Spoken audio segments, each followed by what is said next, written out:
মাননীয় সভাপতি, আপনাকে ধন্যবাদ।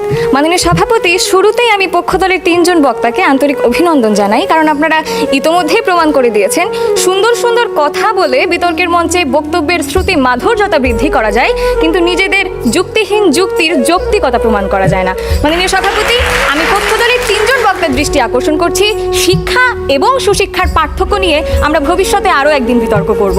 মাননীয় সভাপতি, এ পর্যায়ে বিতর্কের খাতিরে আমার প্রতিপক্ষ দলের 3 জন বক্তা না তাদের পক্ষে কোনো যথোপযুক্ত যুক্তি উপস্থাপন করতে পেরেছেন, না আমাদের দলীয় অবস্থানের দুর্বলতা প্রতীয়মান করতে পেরেছেন, বরং তারা আমাদের দেখিয়ে যাওয়া পারিবারিক, সাংস্কৃতিক, সামাজিক এবং ধর্মীয় সুশিক্ষার অভাবকে তাদের বিষয় মানসিকতার সাথে মিলিয়ে ফেলে তাদের দলীয় অবস্থানের ভিত্তিটি সম্পূর্ণরূপে নড়বড়ে করে তুলেছেন।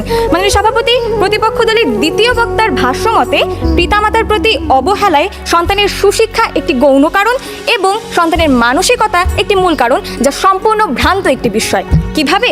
ধরুন মাননীয় সভাপতি, একজন সন্তান জন্মগ্রহণের পর না জানে কথা বলতে, না জানে হাঁটতে, তার পরিবার, সমাজ, সংস্কৃতি এবং ধর্ম থেকে সে শিক্ষা গ্রহণ করে, সেটি বিকশিত হয় তার মানসিকতা রূপে। লক্ষণীয় বিষয় হলো এক্ষেত্রে তার শিক্ষা যেরূপ হবে তার মানসিকতাও ঠিক সেই আঙ্গিকেই বিকশিত হবে। মাননীয় সভাপতি, আর তাই আমরা বলছি, যখন একজন মানুষ সুশিক্ষায় শিক্ষিত হবে সে কখনোই তার বৃদ্ধ পিতামাতার প্রতি দায়িত্ব পালনে অবহেলা করবে না।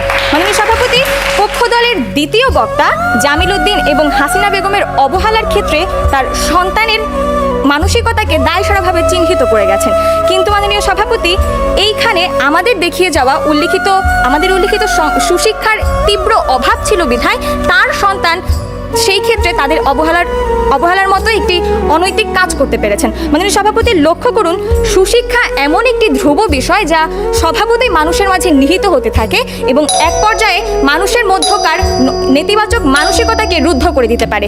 তাই মাননীয় সভাপতি, এখানে সন্তানের মানসিকতা নয়, বরং আমাদের দেখিয়ে যাওয়া সুশিক্ষার অভাবই বৃদ্ধ পিতামাতার প্রতি দায়িত্ব পালনে অবহেলার মূল কারণ। ধন্যবাদ মাননীয় সভাপতি, ধন্যবাদ সবাইকে।